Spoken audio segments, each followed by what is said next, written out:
Just picked up this 1988 single axle Peterbilt 376. Have to replace an air tank.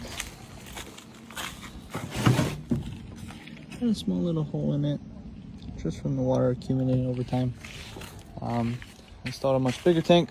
About to install this relief valve or ball valve, and then I'm going to add on a quick connect so I can have an air hose on me at all times.